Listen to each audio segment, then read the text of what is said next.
Eu gostaria de ler com os irmãos em Daniel, capítulo 3, no verso 13. A palavra do Senhor diz, você que pode se coloque de pé em nome de Jesus, para nós lermos a palavra.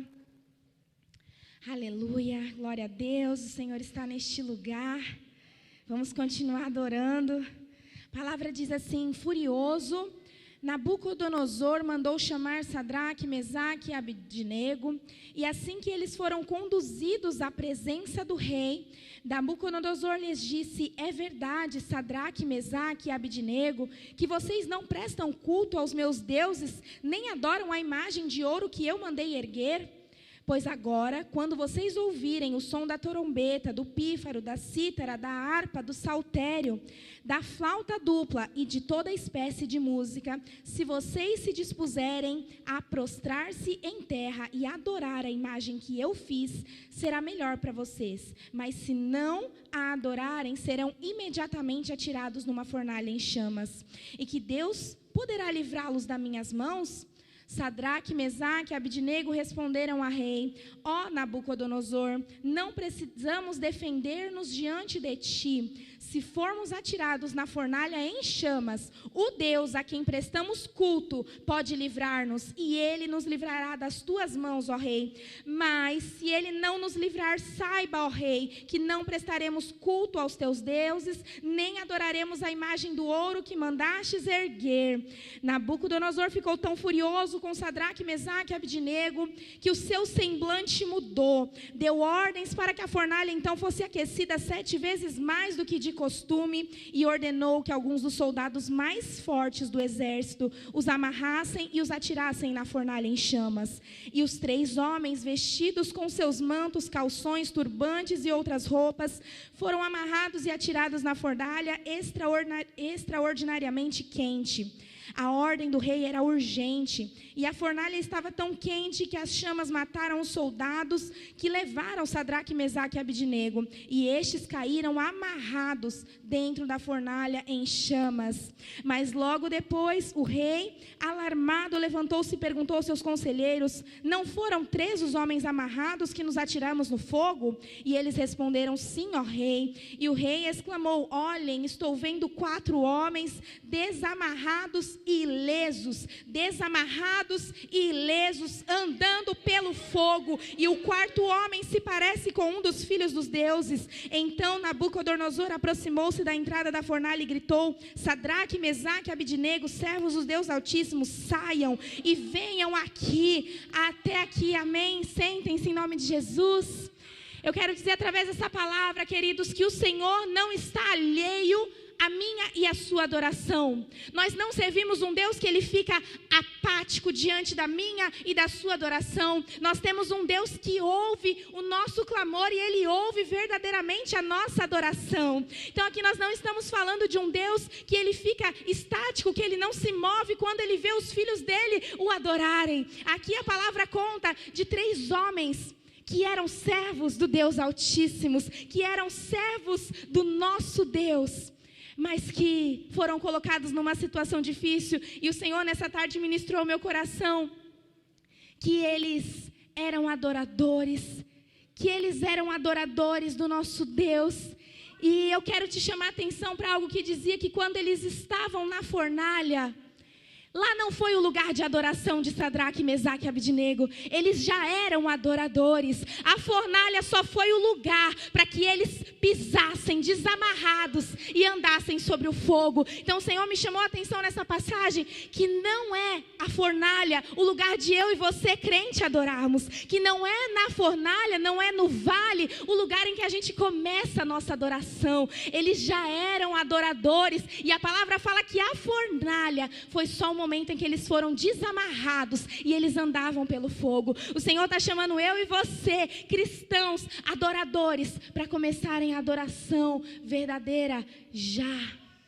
É agora, é para já que o Senhor nos chama, como foi ministrado, para nós irmos mais fundo, para nós sairmos da superfície, porque quando viermos, quando a fornalha for colocada diante de mim e de você, quando a dificuldade se apresentar diante de mim e de você, é só para eu e você pisarmos sobre o fogo, é só para você caminhar sobre o fogo, porque o Senhor tem compromisso com quem que é adorador, o Senhor tem comprometimento com quem é adorador. Então não se preocupe que a fornalha é lugar de descanso, a fornalha é só lugar para Deus te mostrar: ei, eu estou com você, ei, eu não abro mão da sua vida, ei, eu te escolhi, ei, eu tenho comprometimento verdadeiro com aquele que me adora.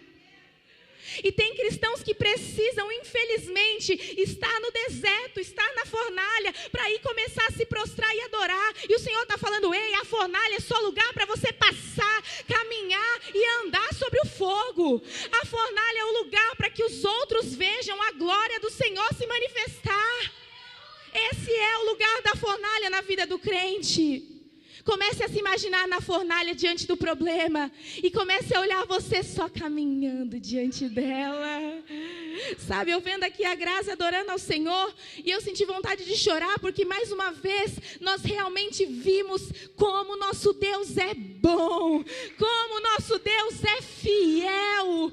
Sabe, quando eu ministrei a palavra sobre gratidão ao Senhor, eu falei: Senhor, eu quero começar a ver mais altares construídos para eu me lembrar da tua bondade. Eu quero, Senhor, começar a ver mais testemunhos sendo levantados para eu me lembrar da tua bondade. Eu não quero me esquecer da tua bondade. E hoje, quando a Graça adorou, eu falei: obrigado, Senhor. Mais uma vez o Senhor me lembrou que tu és bom, que tu és fiel, e não é só na minha vida, é da dos meus irmãos, Pai.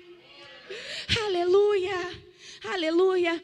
E eu quero te dizer que irão aparecer nas nossas vidas pessoas, situações que vão se levantar, que verdadeiramente se levantarão estátuas diante de nós. E a palavra fala que aquele rei, quando Sadraque, Mesaque e Abednego se negou a adorar aquela estátua que havia sido construída, nós vemos que eles não tinham medo, porque o coração deles estava em Jesus. E talvez nos dias de hoje nós não vamos ver estátuas se levantarem, nós não vamos ver talvez rei obrigando vocês a se prostrarem diante de estátuas, mas às vezes nós construímos as próprias estátuas. Nós muitas vezes levantamos estátuas. O que são essas estátuas? São coisas que roubam o lugar de Deus na nossa vida. São coisas que roubam o lugar do Senhor no nosso coração. E quando aí nós menos esperamos, nós já estamos ali prostrados, adorando. Todos nós precisamos de dinheiro, porque é o nosso sustento. Nós precisamos comprar, adquirir coisas para o nosso sustento. Mas não é para você. O Senhor não quer você se prostrando, você adorando, você vivendo em prol desse dinheiro. Nós temos a nossa família, que é o nosso bem maior, que nós precisamos cuidar, amar, zelar, mas ela não pode roubar o lugar do Senhor no meu e no seu coração. Nós temos sim coisas para nós zelarmos na nossa vida, mas o Senhor precisa ser a nossa prioridade. Então que nessa noite você se lembre dessa estátua gigantesca que foi construída e a qual aqueles 3 homens foram obrigados a adorar. E hoje eu e você não somos obrigados a adorar nada, porque o Senhor já nos tirou da escravidão, nós somos livres verdadeiramente. Só que às vezes nós criamos essas estátuas e colocamos outras coisas como prioridade. E o Senhor está dizendo: ei, eu quero que meus filhos me adorem mais. Eu quero que os meus filhos busquem mais. Eu não quero que os meus filhos esperem entrar num deserto, entrar numa fornalha, entrar numa cova para aprender a me adorar. O Senhor quer que você comece a adorar já. Que você comece a adorar porque você sabe que Ele te salvou. Para você começar a adorar porque você sabe que Ele é bom, que Ele é fiel. Que os seus olhos possam estar verdadeiramente voltados para Jesus, esteja voltados para o nosso Deus. A palavra fala lá no Salmo 34, que aqueles que olham para o Senhor, eles têm o seu semblante mudado, o seu semblante transformado, e que você possa viver isso nessa noite, que você possa provar dessa bondade de Deus, amém? Glória a Deus. Missionária Celi.